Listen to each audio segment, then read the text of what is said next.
동료 훈련병들에게 얘 진짜 이상하다 이런 식으로 보고를 했다는데 그런 보고 받은 적은 있어요? 네, 보고 받았고요. 네. 이전에도 이런 상황이 있었을 때 그럼 꾀병의 그 보고 경우가 받고선 어떤 조치하셨나요? 그냥 꾀병이라고 생각했습니다.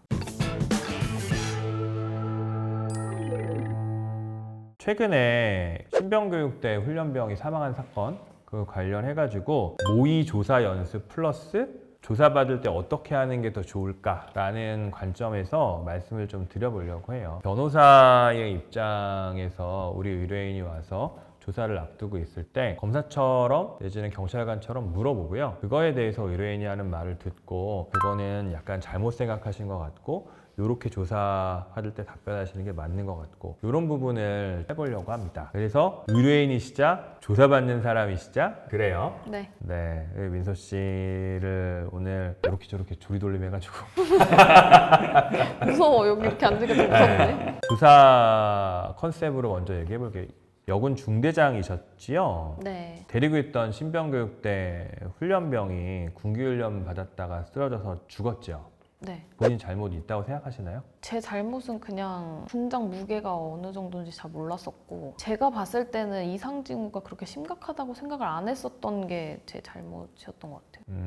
좋아요. 군장 무게가 군대에서 규정한 매뉴얼, 한계, 제한 이거보다 넘었던 거는 맞죠? 실제로는 그랬었고 저는 그 정도인지는 모르고 있었어요. 그런지 몰랐어요? 네. 아니 그걸 왜 몰라요? 그 완전군장에 책 70권을 넣었다고 하던데 더 무거울 수 있는 거 아니에요? 충분히 무거울 수 있다라는 생각은 한 거 아니에요? 일부러 보통의 군장보다 더 무겁게 하려고 책을 그렇게 넣은 거 아니에요? 그러니까 저는 책이 그 정도 어떻게 들어가 있는지 몰랐고 저는 네. 그 군기 교육을 실시해라 라는 지시만 네. 내린 상태였었고 본인은 현장에 있었어요? 현장에 있었는데 제가 디테일하게 살피지 현장에 있었는데 군장 안에 그렇게 책이 그렇게 많이 들어가 있는지는 몰랐어요? 네. 이 책 넣는 거는 누구가 넣으라고 한 겁니까? 그건 잘 모르겠고 그건 몰라요? 전 사실대로 말씀을 좀 드리면 네. 원래 FM에 적용되는 키로수가 있기는 한데 아마 얼차려 하면서 조금 더 무게가 추가되지 않을까라는 생각은 염두해 두고는 있었어요. 근데 그거에 대해서 제가 따로 터치는 하지 않았고 네. 훈련병들이 분장 상태로 뭐 달리기 하고 팔굽혀펴기 하고 이런 건 보셨어요? 네, 맞습니다. 그건 원래 안 되는 거 아닌가요? 네, 원래 팔굽혀펴기는 군장 없이 해야 되는 게 맞는 건데 분장을 하면 훨씬 무거워지는 것도 맞는 것 같고 뭐 훈련을 엄하게 시킨다고 해서 뭐 그럴 수 있다고 쳐요. 근데 그 훈련을 받는 훈련병들의 상태가 안 좋았을 것 같아요. 죽기 직전까지 갔으니까 안 좋았던 건 맞죠. 당연히 힘드니까 그럴 거라고 생각을 했어요. 근데 여기 했던 훈련의 내용들이 통상적인 훈련보다 더 심했던 건 맞지요? 그쵸? 되게 힘들어하고 이러면 상태 체크를 좀 했어야 될 것 같은데 네. 상태 체크는 제대로 하셨나요? 힘든 건 당연하다고 생각했습니다. 적어도 이제 통상적인 훈련을 넘어서는 훈련으로 가면 건강적인 인슈는 없는지 확인은 해야 할 것 같아요. 확인 같은 거는 전혀 안 하셨어요? 확인에 있어서는 조금 미비했었던 것 같습니다. 그럼 결국 이런 거 아닌가요? 사람이 죽을 때까지 훈련을 했고 매뉴얼을 넘어서는 훈련을 했던 거고 그것 때문에 사람이 되게 힘들어했고 그런데 그냥 계속 시킨 거잖아요. 왜 그렇게 계속 시켰어요? 크게 이상이 있을 거라고 생각을 일단 우선적으로 안 했고요. 잘못에 대한 대가라고. 아, 잘못에 대한 대가다. 이 사람들이 했던 잘못은 뭔가요? 훈련 시간에 떠들었던 게 적발이 됐습니다. 떠들었던 거 적발되면 잘못한 거겠죠. 근데 그 잘못한 거에 대해서 감내할 수 있는 수준의 군기훈련 하는 건 맞잖아요. 본인이 생각하시기에 이게 충분히 감내할 수 있는 훈련이라고 생각하신 건가요? 네, 그렇다고 생각을 해서 그러면 매뉴얼에 있는 것 자체가 체력들 감안해서 이런 정도로 이렇게 정해놓은 건데 매뉴얼 넘어서는 훈련을 했는데 훈련하는 훈련병들이 충분히 감당할 수 있을 거라고 판단해요? 왜 그렇게 판단하는 거죠? 군장의 키로수가 그 정도로 불어나 있을 거라고 생각은 못했고요. 팔굽혀펴기 할 때 군장을 하고 네. 했던 부분에 있어서는 감당할 수 있을 거라는 생각이 무게를 높이려고는 했는데 그게 그렇게 무거울지는 몰랐다 지금 그런 말 하는 건가요? 일단 책이 들어가 있는 건 몰랐습니다. 네, 그러면 그 군장 본인이 직접 들어보거나 병사들이 되게 힘들어하는 걸 보면서 저게 감내할 수 있을지 없을지를 본인이 직접적으로 점검하는 거 그런 거 한 게 뭐 있어요? 그런 건 딱히 없었습니다. 점검한 건 하나도 없는 거예요? 네. 본인 말대로 하면 매뉴얼대로 안 한 것도 맞고 훈련하던 병사들이 되게 힘들어한 것도 맞고 그런데 그게 과연 감내할 수 있는 상황인지 꾀병인지 이런 거 체크는 안 하고 그냥 그 정도 너 할 수 있지 라고 하면서 그냥 했다는 거네요? 네. 그리고 굉장히 힘든 상태가 왔을 때는 쓰러질 거라고 생각을 했었는데 그런 모습은 없었어서 본인이 감당할 무게보다 조금 더 꾀병을 부린다라고 생각. 여기 보면 동료 훈련병들이 얘 진짜 이상하다 이런 식으로 보고를 했다는데 그런 보고 받은 적은 있어요? 네, 보고 받았고요. 네. 이전에도 이런 상황이 있었을 때 그럼 꾀병의 그 보고 경우가 받고선 어떤 조치 하셨나요? 그냥 꾀병이라고 생각했습니다. 특별히 뭐 확인하시거나 그런 건 없이 로게 보니까 훈련병이 쓰러지니까 의무병이 달려와서 맥박 체크하는데 또 훈련병 군장을 벗기려고 했더니 직접 비켜 엄살 부리지 마 얘 혼자 벗게 내버려도 일어나 너 때문에 애들 못 가고 있잖아 이런 식으로 독촉을 하셨다고 하네요. 맞습니까?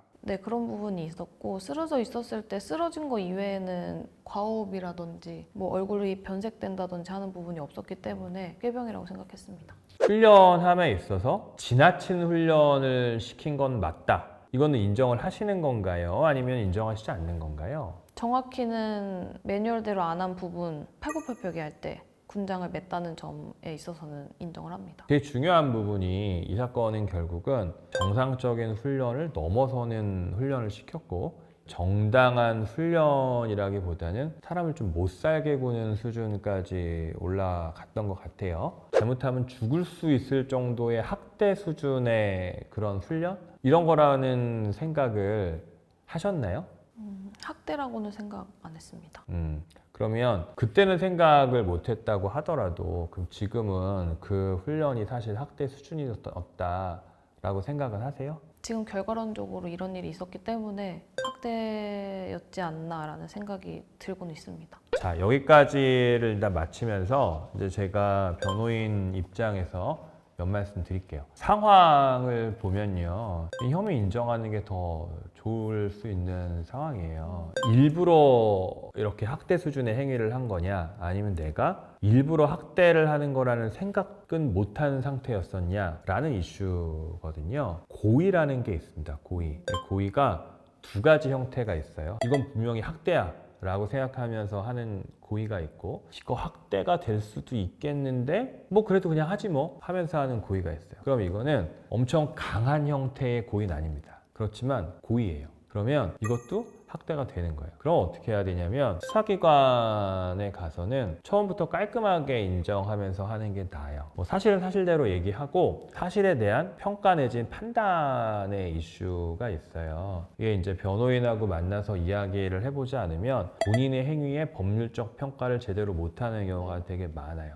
이런 경우에 변호인이 이야기를 들어보고 그냥 깔끔하게 이야기하는 게 맞아요. 그래서 혐의 인정해요, 안 해요? 그럴 때 어쩌고저쩌고 구구하게 얘기하는 것보다 제가 사실관계 다 인정하고 변호인하고도 상의를 해보니까 제가 혐의 인정하는 게 맞는 것 같고 인정하겠습니다 라고 이야기를 하고 다만 이런 부분이 있습니다. 그래서 이런 부분은 참작해 주셨으면 좋겠고 처음부터 나쁜 마음을 먹고 하려고 했던 건 아니고 군기를 위반하는 행위에 대해서 적절하게 제재를 하려고 하는데 그 적절한 제재 수준을 제대로 지키지를 못했고 저도 그 당시에 감정적이었었던 부분이 있는 것 같습니다. 그래서 이 부분은 되게 잘못했다고 생각하고 이건 사과하겠습니다 라고 말씀하시는 게 맞는 사안이에요. 이렇게 설명하는 게 훨씬 깔끔하고 보기도 좋고 법원이나 검찰에서 바라볼 때도 아, 이 사람이 인정하는구나 이렇게 되는 거고 아니 이런데 이게 이거를 꼭 그렇게 생각할 수 있느냐라고 하는 건 좋은 모습은 아니에요. 소송이라는 건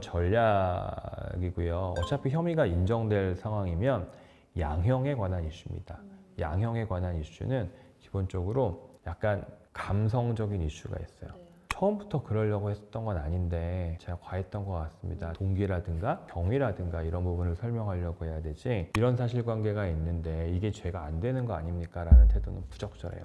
이 사건은 사실 제일 안타까운 부분이 있어요. 사람이 죽었는데 본인은 영내에서 대기를 한다든가 그런 거를 하지 않고 심리상담 멘토를 배정해서 심리 상태를 관찰을 했었었고 고향집이라든가 이런 곳에 귀향을 했다고 하잖아요. 이런 부분이 사실 피해 입은 유족이나 이런 사람들이 들으면 되게 분노할 일이거든요. 이때 이렇게 뭐 심리 상담을 한다든가 고향집으로 간다든가 이건 누구 생각인가요? 제가 요청을 했었어요. 아, 본인이 요청을 했었어요? 왜 요청을 했었을까요? 저도 같이 생활을 했던 훈련병이기 때문에 네, 네.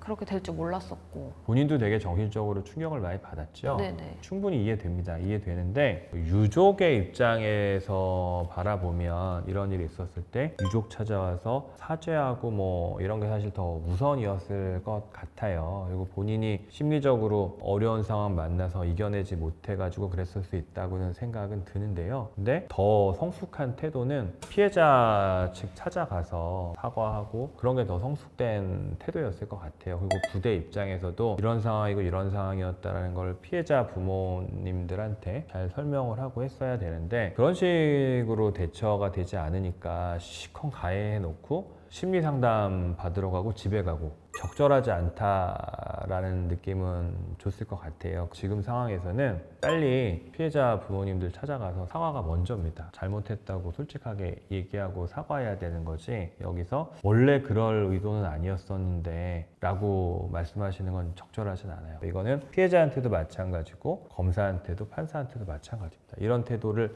갖느냐 안 갖느냐에 따라서 합의가 되기도 하고 안 되기도 하고 합의가 되느냐 안 되느냐에 따라서 형량이 왔다 갔다 하고 합의가 서로가 안 된다고 해도 어떤 태도를 갖는가에 따라서 반성하는 태도인지 변명하는 태도인지가 갈라지거든요. 본인이 발생한 일을 어떻게 수습하는가에 따라서 달라지는 거예요. 내가 피해를 줬으면 피해 입은 사람들 입장에서 생각하는 게 중요합니다. 네. 이렇게 하셨으면 좋겠고 조사받을 때 말씀은 사실관계에 대해서 말씀하실 때 지금 제가 말씀드린 것은 첫 마디는 잘못했고 죄송했다 라는 걸로 시작을 하시고 계속 조사받으시면서 잘못한 게 맞으니까 아 이거 잘못했습니다 라는 말씀이 들어갔으면 좋겠어요. 어떻게? 돌림 노래처럼. 네, 알겠습니다.